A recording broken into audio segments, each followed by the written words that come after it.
Dr.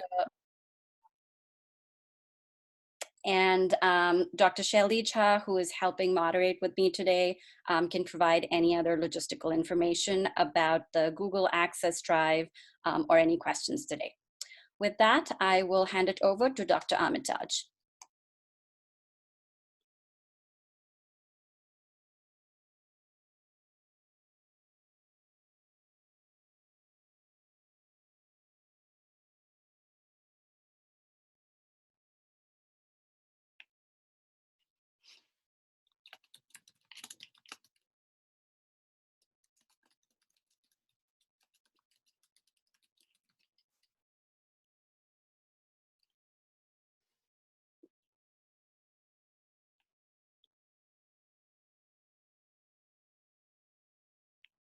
Okay, so just to note, just a couple of seconds, actually Dr. Kristina Korte will start by presenting and she will be right with us in a couple of seconds.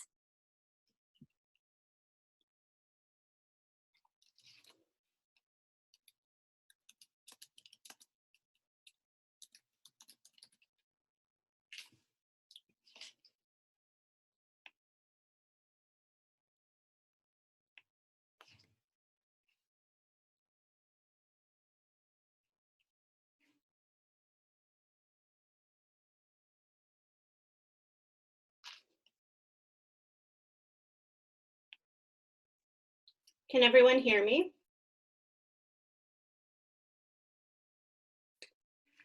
Okay, so I'd like to go ahead and start off by thanking the Harvard School of Public Health for the opportunity to speak on this forum. And Amantia and I both have clinical experience as well as research experience focused on anxiety disorders, trauma exposure, and PTSD. And what we're going to do today is discuss some grounding strategies, as well as different ways that we can help when we're feeling nervous or uncomfortable, ways that we can help reduce some of our anxiety. And so COVID-19 and stress is what we're going to really start off talking about. And then we'll go through talking about how to identify stress. And so within this realm, we'll be beginning with focusing on some immediate coping strategies that can help you in the moment. And then we'll move to more long-term kind of daily coping strategies that we could use. And then we'll finally end with some Q&A. So my video isn't currently working, but I'll keep checking throughout once we get started to see whether or not I have access so that you can actually see me speaking. But just to continue with the presentation, the COVID-19 epidemic or pandemic now has produced a lot of uncertainty. So you may have noticed over the last week that you may have had kind of some questions that can people see the slides?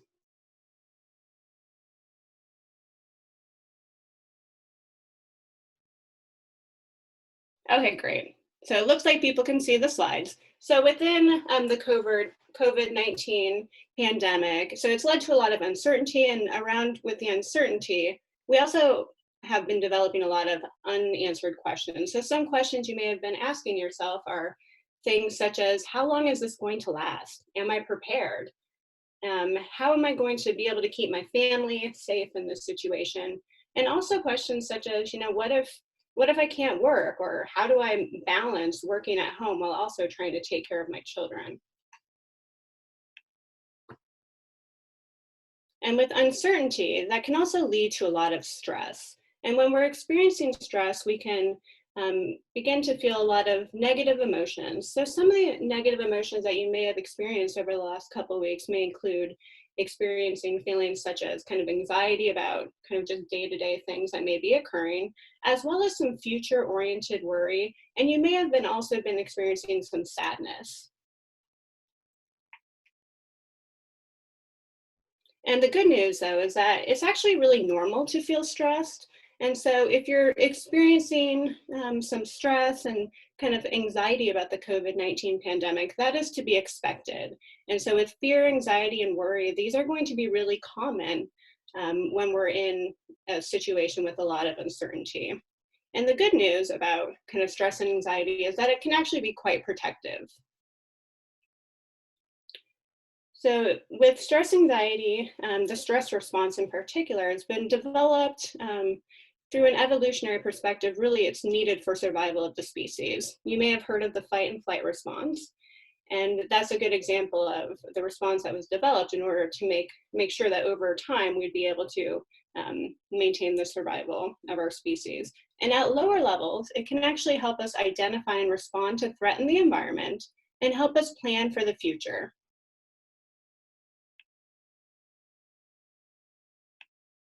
But at higher levels, if we're experiencing a lot of chronic stress and anxiety that is occurring over a long period of time, it can actually be quite problematic.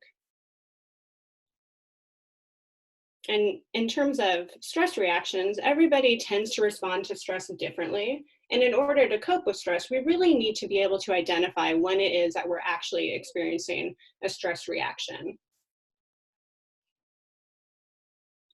So there are a number of signs of stress. And so if we notice that we're experiencing some stress, we might begin to notice changes in the way that we are thinking, as well as our emotions, our bodies, and also our behaviors may begin to shift as well. And so in terms of thinking of different changes with stress that may occur with our thinking or our cognitions, we may begin to notice that we're having a lot of trouble concentrating, we may become easily distracted, and we also may have trouble remembering things. And so next we'll move on to thinking about stress reactions to our emotions.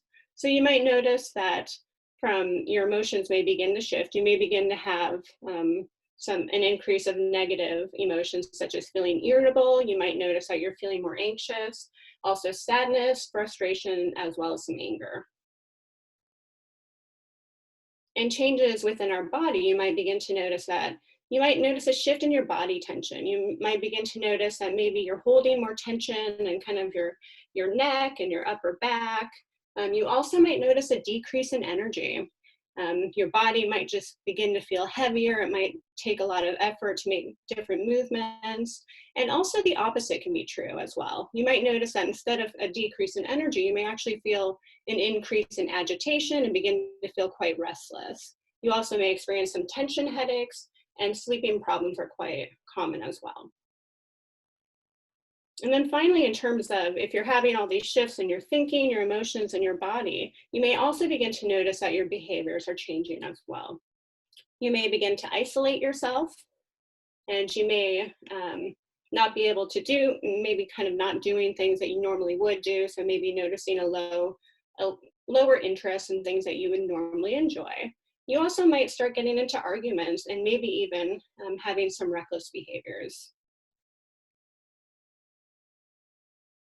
And so now I'm going to go ahead and let my colleague Amantia shift to talk about some coping strategies.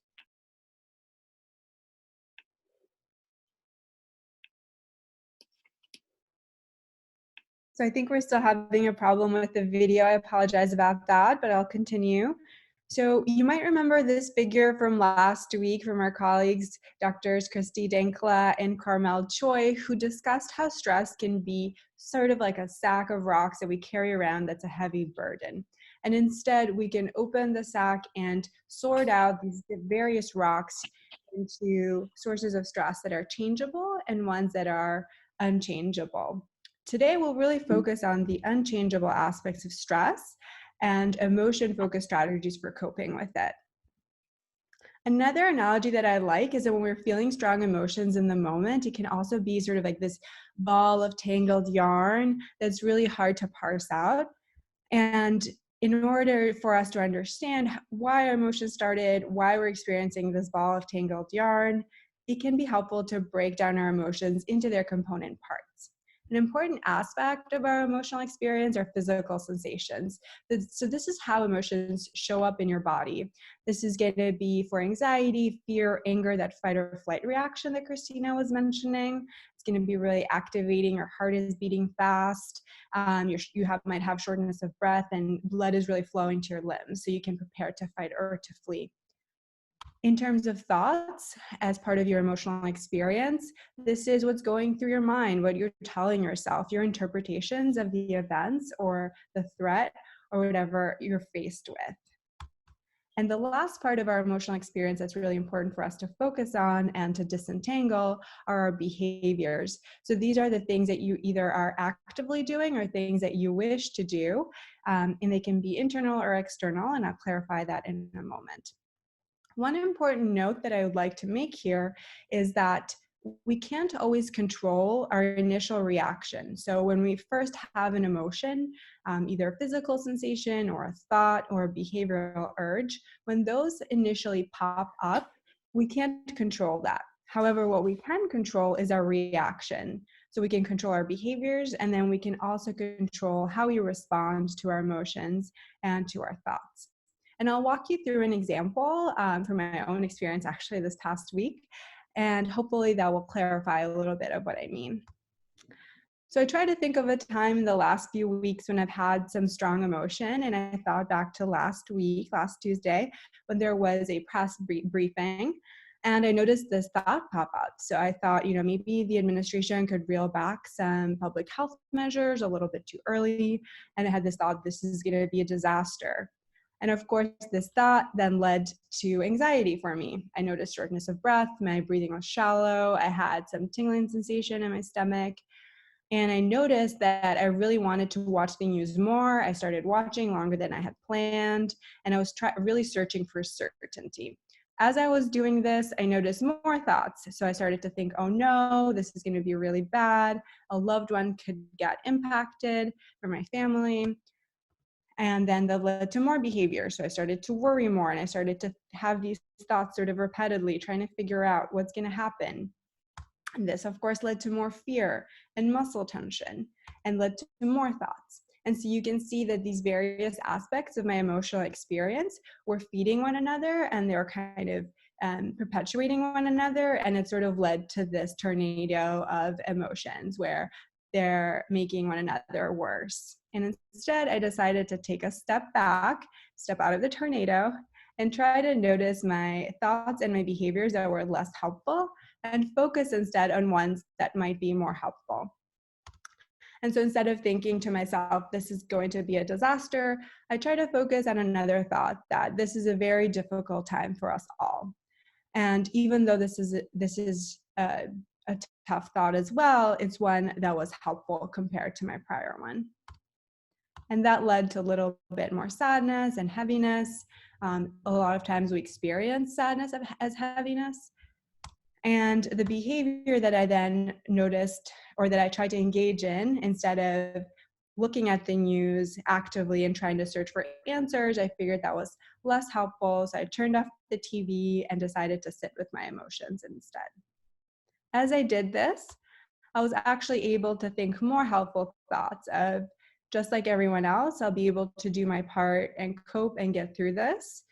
And there may be small ways in which I could also be helpful, even though I can't, I'm not in the front lines or can't do anything that's under my control. And this led to some hopefulness and lightness in my stomach, and a different outcome than the prior 3-component model that I walked you through. So now I'm going to invite you all to please try.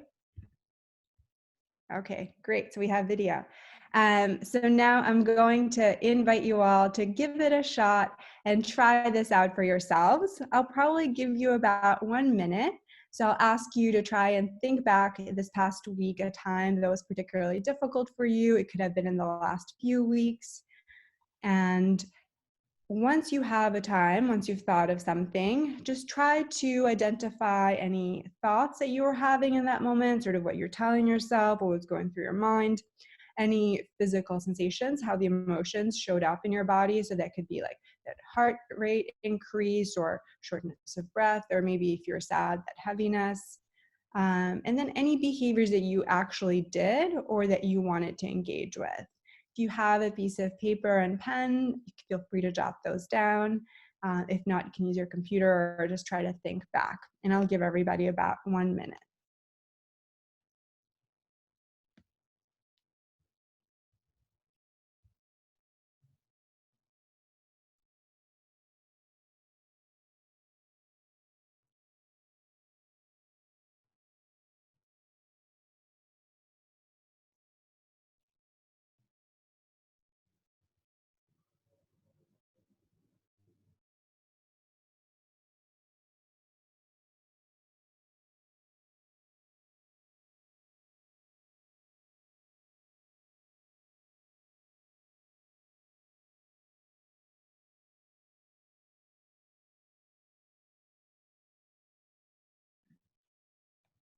So about 20 more seconds.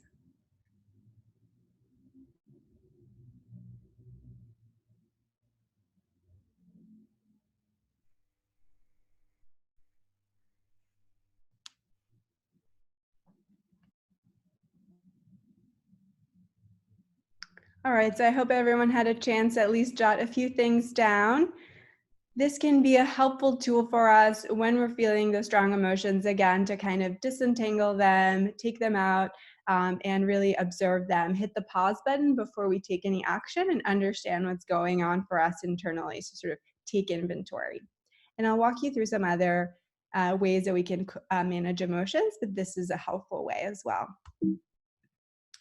So anytime that we feel strong emotions and we're trying to manage them, our overarching goal, our main priority is really to try to accept our emotions and our experiences. And I'll explain why that is. First, though, before I do that, how to manage your emotions. The first step is really to evaluate if your emotions make sense given the intensity that you're experiencing them. So is the emotion and the intensity matching with the situation? If the answer is yes, then the most helpful strategy is going to be to experience your emotions. If you're having a hard time experiencing your emotions, you can try, or if your emotions are not matching the context, you can see if you're doing anything to either try to avoid, suppress, numb, to kind of get rid of emotions in some way. And what actually happens is anytime that we try to get rid of emotions, that kind of either press them down, there's this paradoxical effect that happens, that if we had let our emotions just go up and sort of dissipate and go down on their own, they actually go away a lot faster than if we engage in this sort of back and forth where we avoid emotions or we do something else and then they go down for a little bit and pop right back up. And the same thing happens. They go down for a little and then pop back up. And they are maintained for a much longer period. So in the long run, this is less helpful. Some of the ways in which we, do this back and forth yo-yo way, avoidance, like I was mentioning, if we worry a lot, sort of the same thought repetitively, co-rumination, this is sort of worrying out loud together, or any of these sort of behaviors that are just gonna bring down the emotion in the short run, but keep it there for the long run. Instead, we can remind ourselves that emotions are tolerable, they're gonna fade, they go away on their own if we let ourselves sort of ride this wave of emotion, and that this wave will wash over us. However, sometimes it can be really tough to experience emotions, especially when we're at that height of that wave. And in those instances, that's when we would recommend more of these grounding exercises. So what are grounding exercises? These are things that you can do to bring yourself back to the present moment and to bring your awareness back into your body, as opposed to maybe being stuck in the past or really worrying about the future, or finding yourself really caught up in your thoughts. When are these grounding exercises helpful? I would say that they're most helpful when we're having difficulty experiencing our emotions. We're either suppressing them or they feel so overwhelming that maybe we're reaching out for some of those short-term strategies like stress eating or other things that we might be doing. And here's some examples of grounding exercises that could be helpful for us.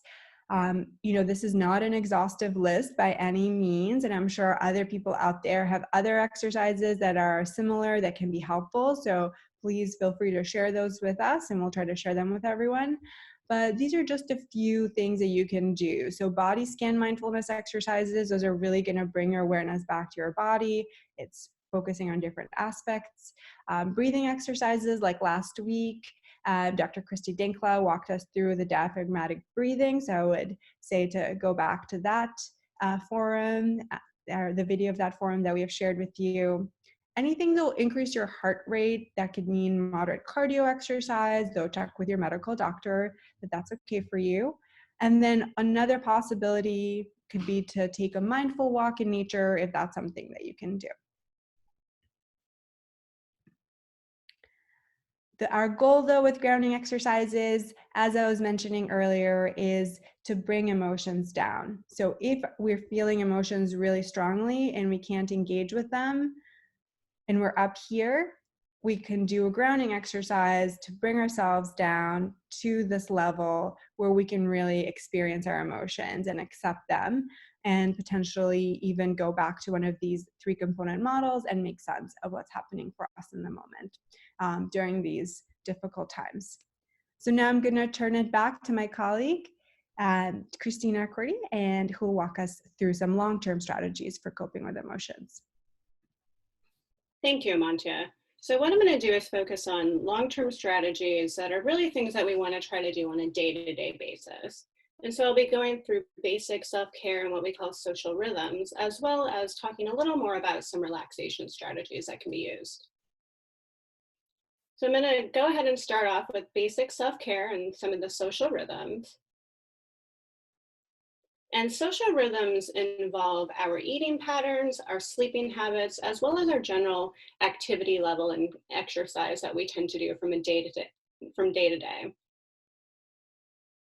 And if we're able to achieve a balanced social rhythms, what we end up having, it's really beneficial because it helps us have some daily stability, and it also really helps to regulate our moods and our emotions. And then the most important piece of social rhythms is being able to have this strong foundation for dealing with some stressors that we may be experiencing. So one way to think of this is that if we're able to have some balanced social rhythms, then we have more resources in order to deal with potential stressors that may come up from day to day. And so in terms of thinking of what balanced social rhythms might look like, things that are important is making sure to eat regular meals.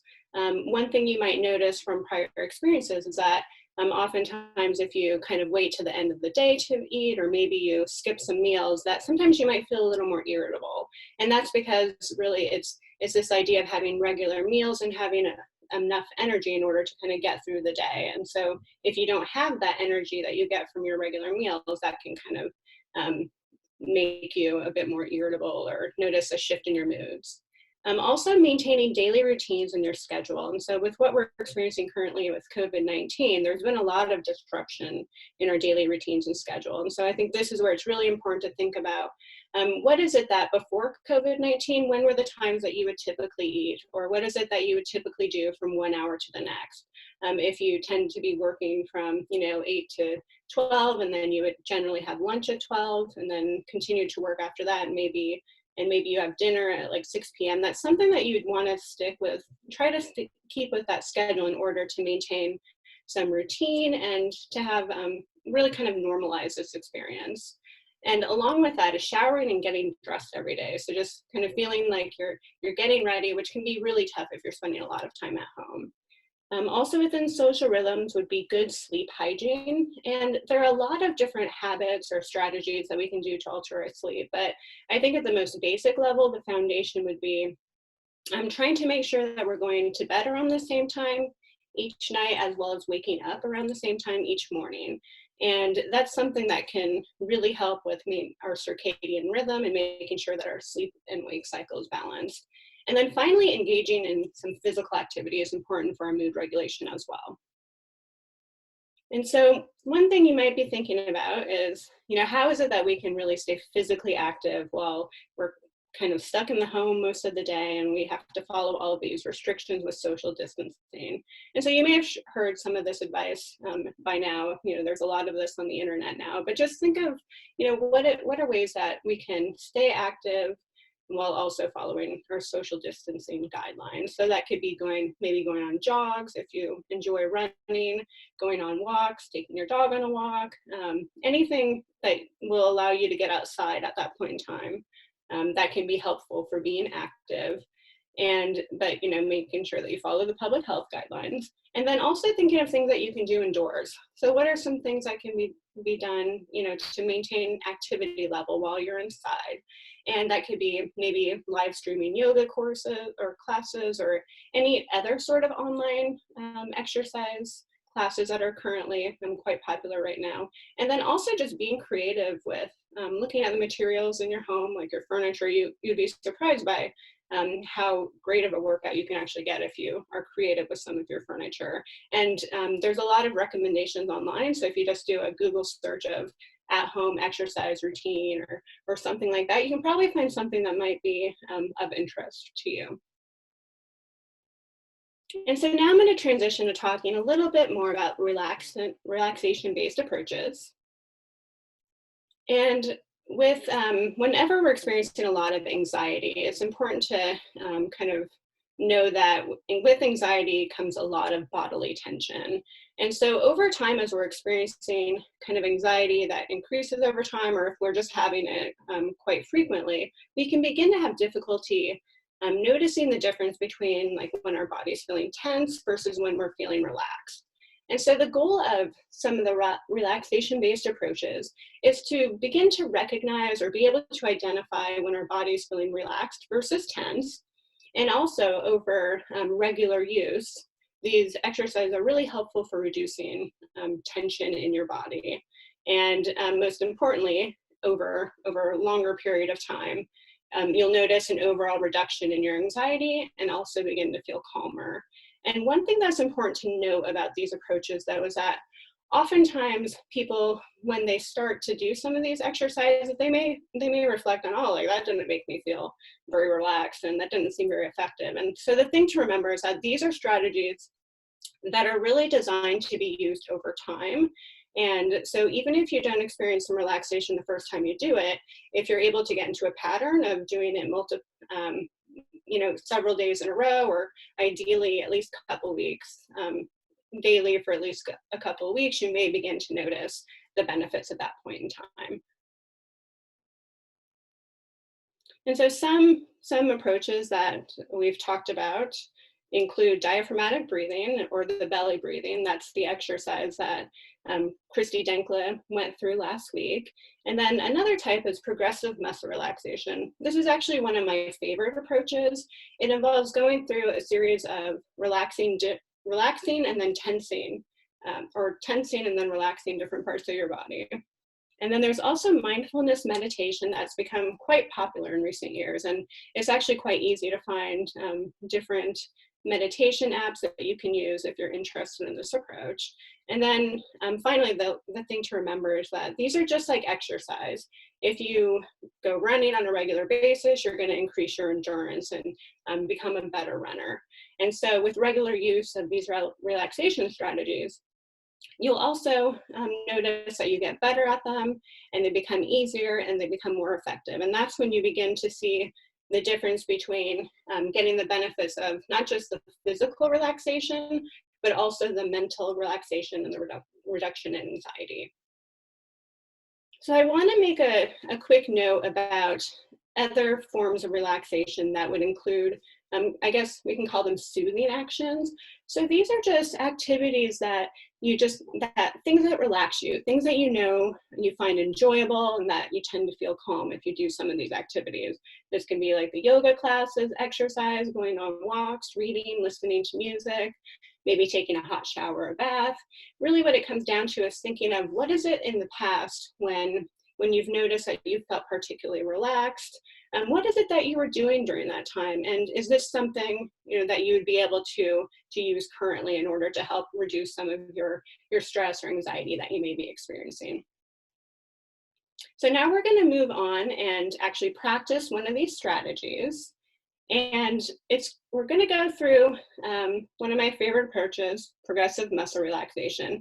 And this will be an abbreviated form of progressive muscle relaxation. So we're not going to do, typically it might be the full 16 muscles, different groups, different body groups. But instead, we're just going to go through a shorter version of just 5 different body muscles.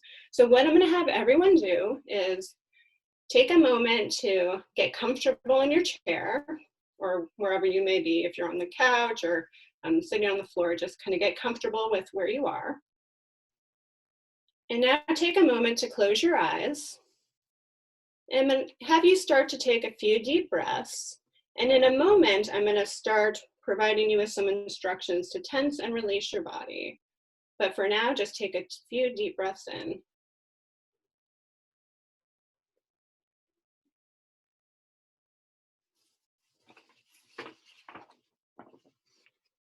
Build up the tension in your lower arms by making fists with your hands and pulling up on your wrists. Feel the tension through your lower arms, wrists, fingers, knuckles, and hands. Focus on the tension. Notice the sensations of pulling, of discomfort, of tightness. Hold the tension.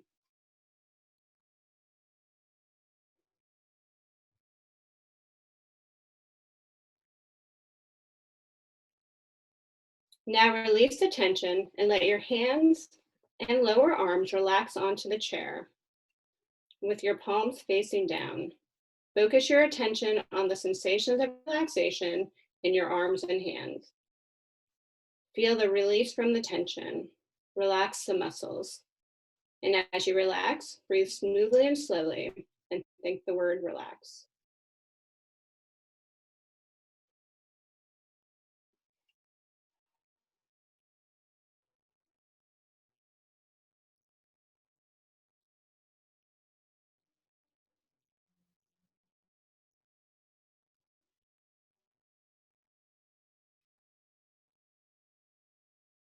Now build up the tension in your upper arms by pulling your arms back and in towards your sides. Feel the tension in the back of your arms and radiating up into your shoulders and your back. Focus on the sensations of tension. Hold the tension.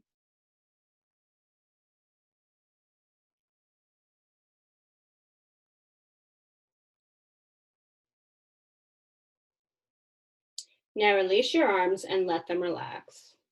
Focus on your upper arms and feel the difference compared with the tension. Your arms might feel heavy, warm, and relaxed. As you relax, breathe smoothly and slowly from your abdomen. And each time you exhale, think the word relax.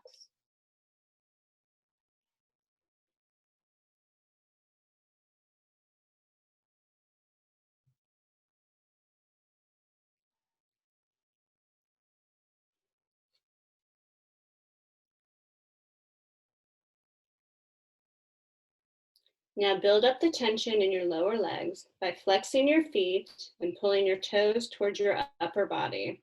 Feel the tension as it spreads through your feet, ankles, shins, and calves. Focus on the tension spreading down the back of your leg, into your foot, under your foot, and around your toes. Concentrate on that part of your body.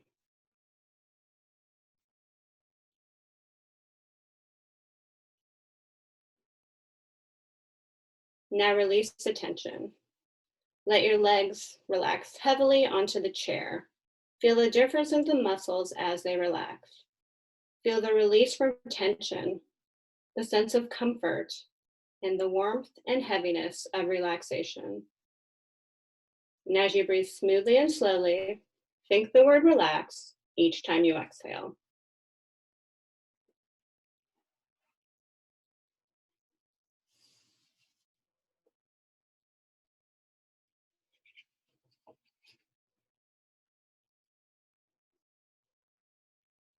Now build up the tension in your upper legs by pulling your knees together and lifting your legs off the chair.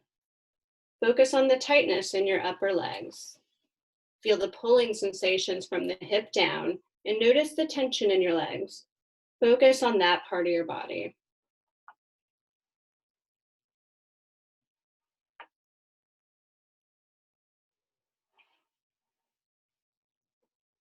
Now release the tension and let your legs drop heavily onto the chair. Let the tension go away. Concentrate on the feeling of relaxation. Feel the difference in your legs. Focus on the feeling of comfort. And as you breathe smoothly and slowly, think the word relax each time you exhale.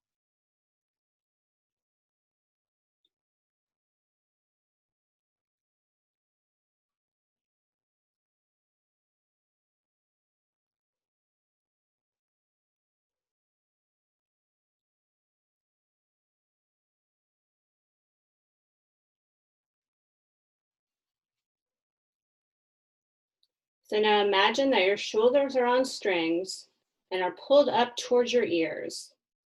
Feel the tension around your shoulders radiating down into your back and up into your neck and the back of your head. Focus on this part of your body. Concentrate on the sensations around your neck and your shoulders.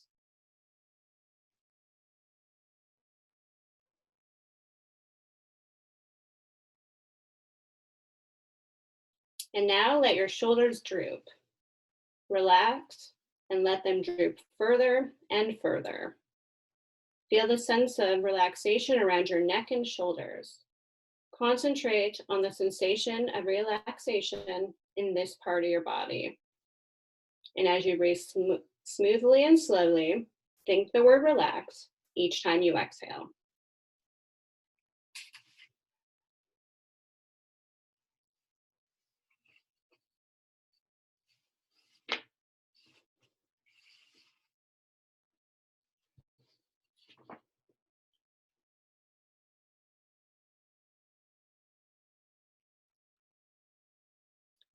Now build up the tension around your eyes by squeezing your eyes tightly shut for a few seconds.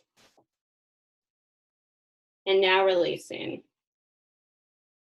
Let the tension around your eyes slide away. Feel the difference as the muscles relax. And as you breathe smoothly and slowly, think the word relax each time you exhale.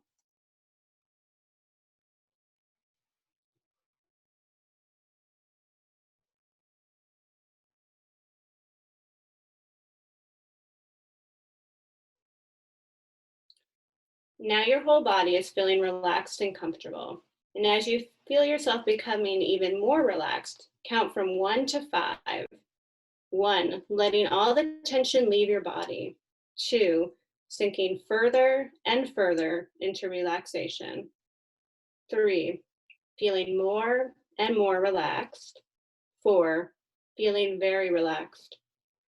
And 5, feeling deeply relaxed. And as you spend a moment in this relaxed state, think about your breathing. Feel the cool air as you breathe in and the warm air as you breathe out. Your breathing is slow and it's regular. Every time you breathe out, think the word relax.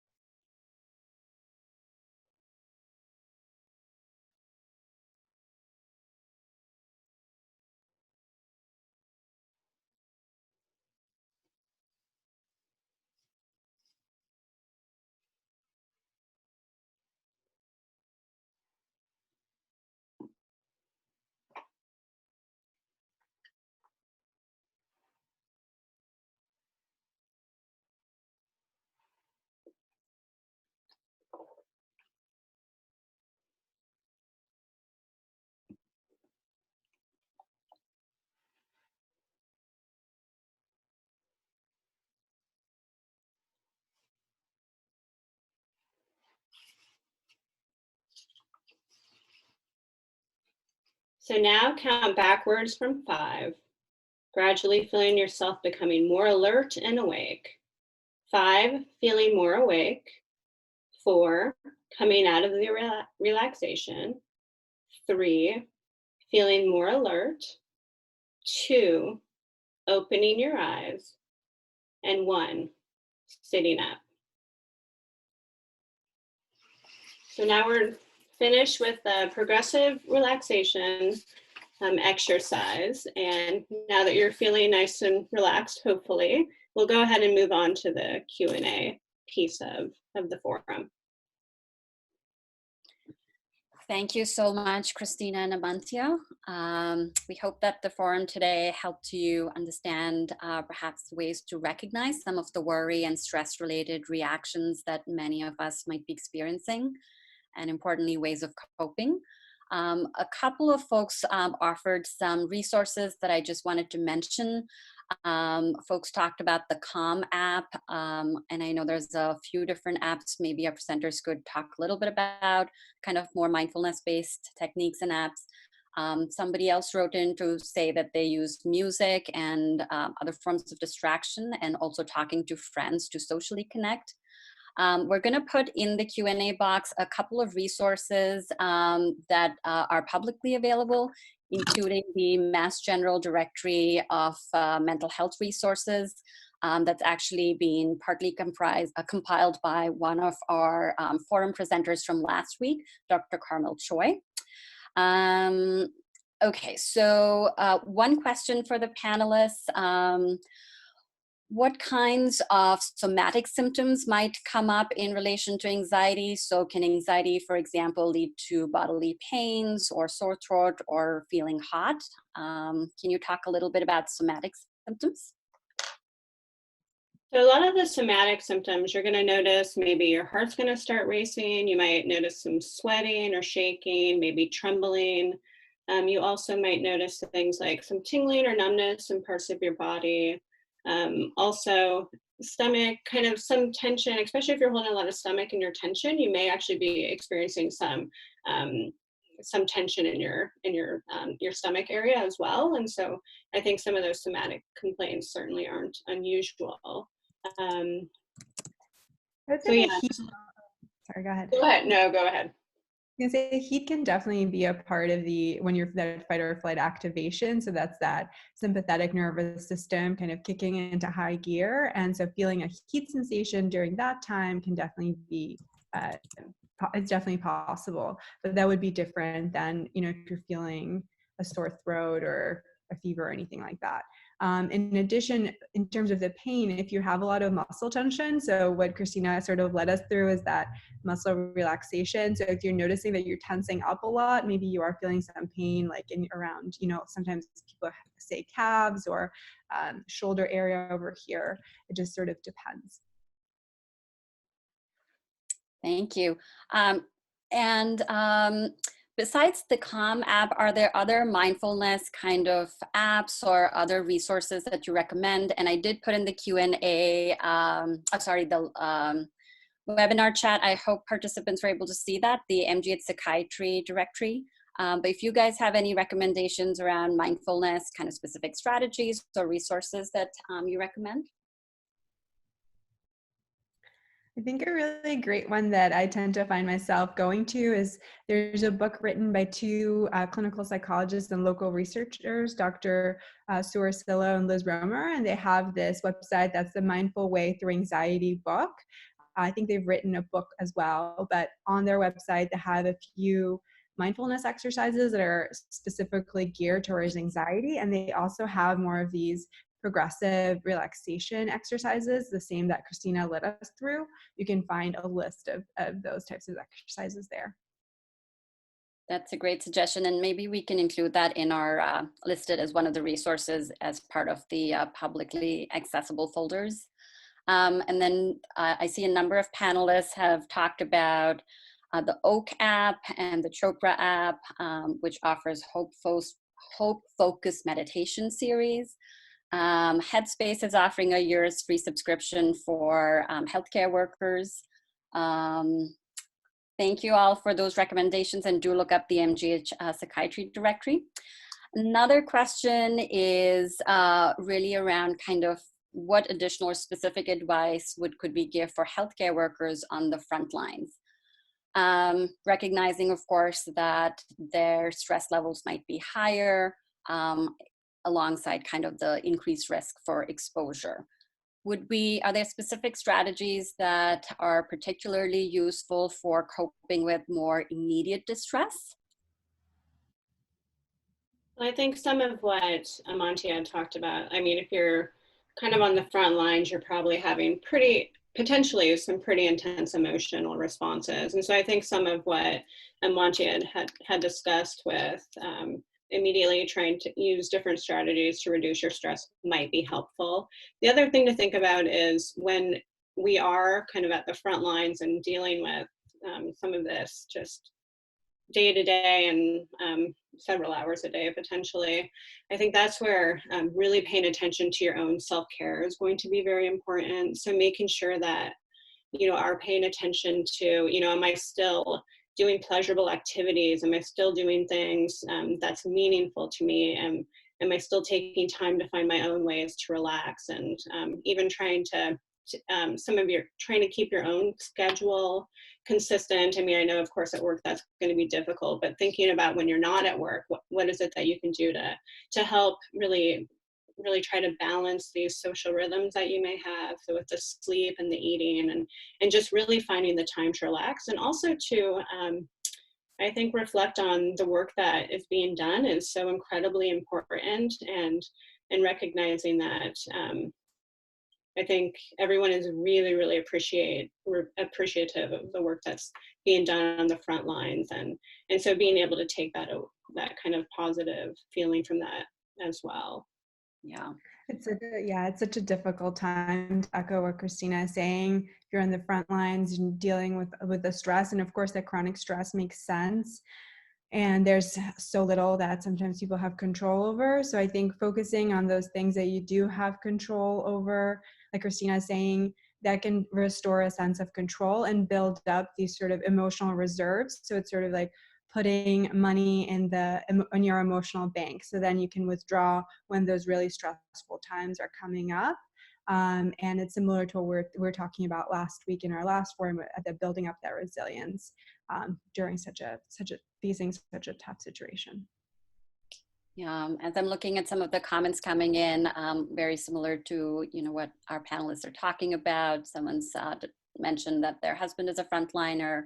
We're talking about mindfulness activities and taking safety precautions at home.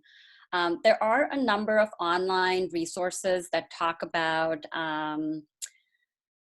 self-care for frontline workers. One of them is the one that's been posted on the VA website for COVID healthcare workers. I posted this and we can have that link available also in our Google Drive folder. But there are definitely others that are very comprehensive, but they're all very similar to what our panelists and some of the attendees are talking about. Another question is about are there strategies that might help specifically with if anxiety manifests more as stomach aches or kind of discomfort in the stomach? I think Yeah, go ahead. No, go ahead. Well, I was just going to say that with some of the relaxation strategies that focus on identifying when your body is relaxed versus tense, that's going to be helpful for those kind of symptoms that you're experiencing. So trying to do some of the tensing and relaxing and and being able to, so you're probably experiencing a lot of tension currently, like in the moment, and being able to try to recognize or get your body into a relaxed state could be helpful with that. Amantia, it looks like you also had some suggestions as well.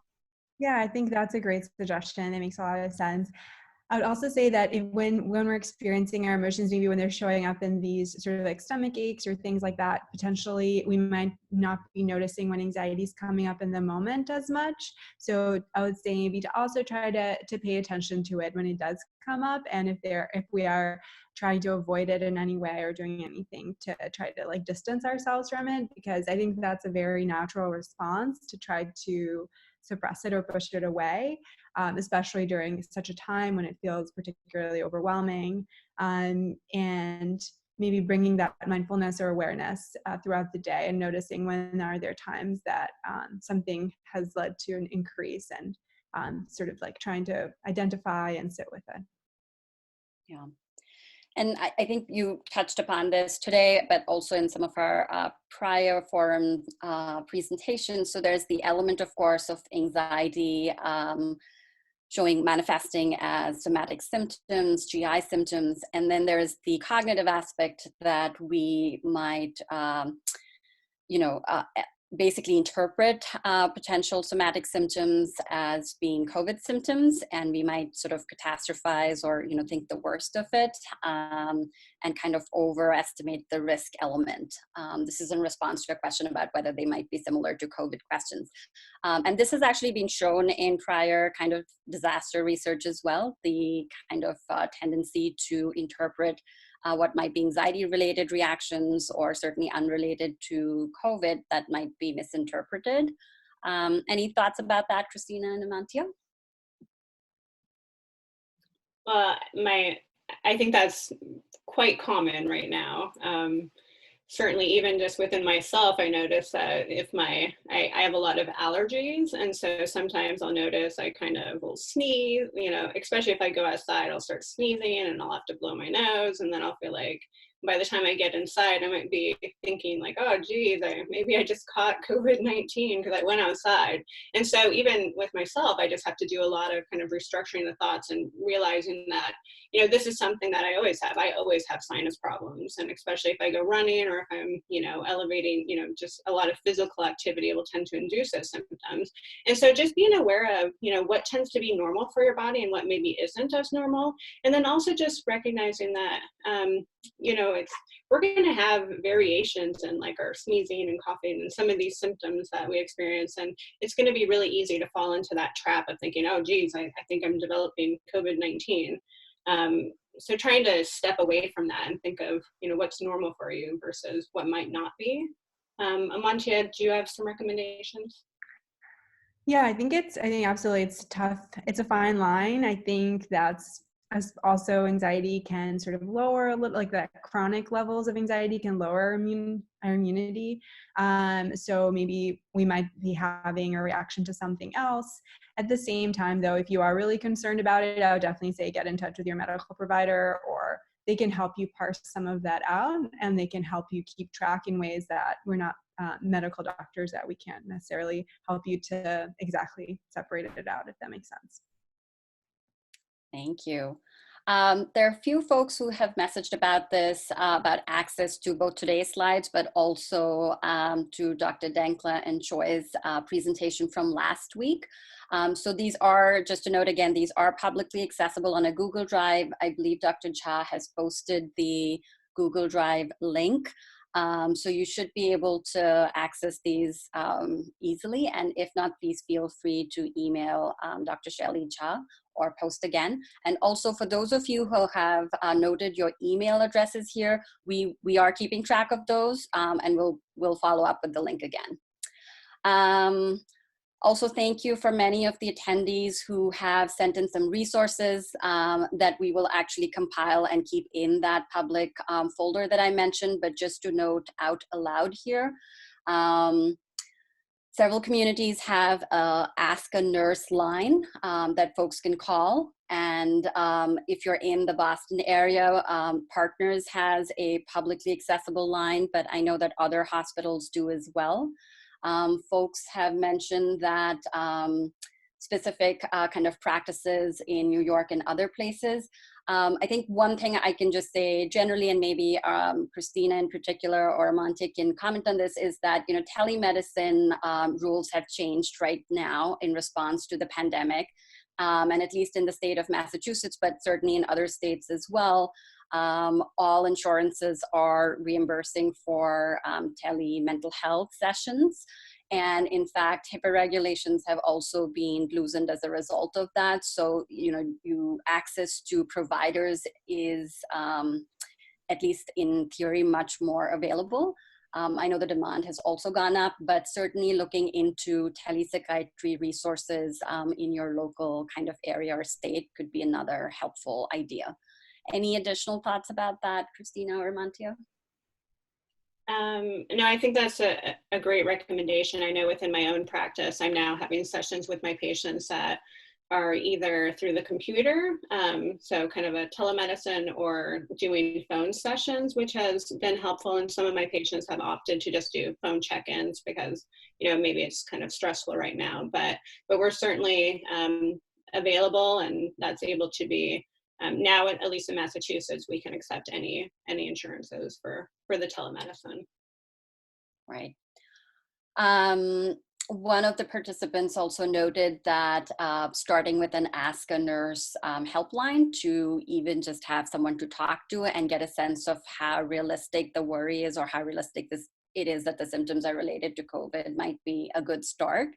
But certainly if you're having increased anxiety for a prolonged period, difficulty managing day-to-day life, or you have other risk factors that lead you to believe that you might be struggling with severe anxiety, then certainly speaking to a professional mental health person would be a good resource to have.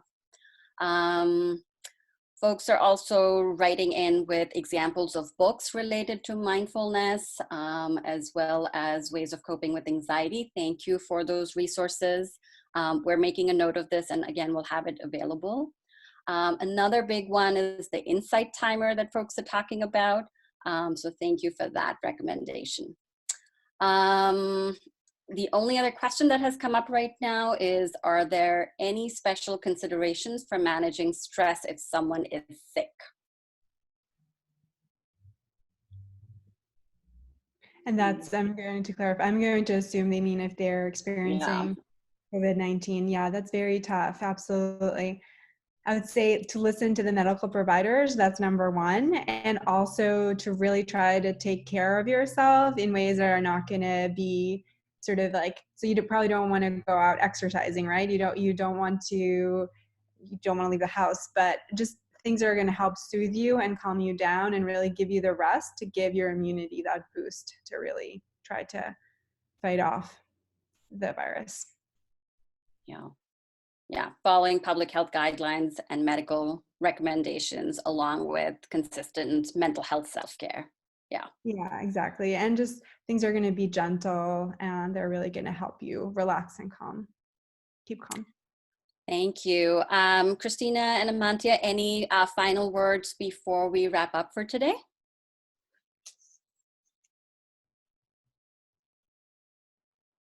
Thank you everyone for giving us this platform. We really appreciate it. And we're here, we're available. If people have questions, we can continue this conversation and we'll continue these forums, and please let us know how we can be helpful.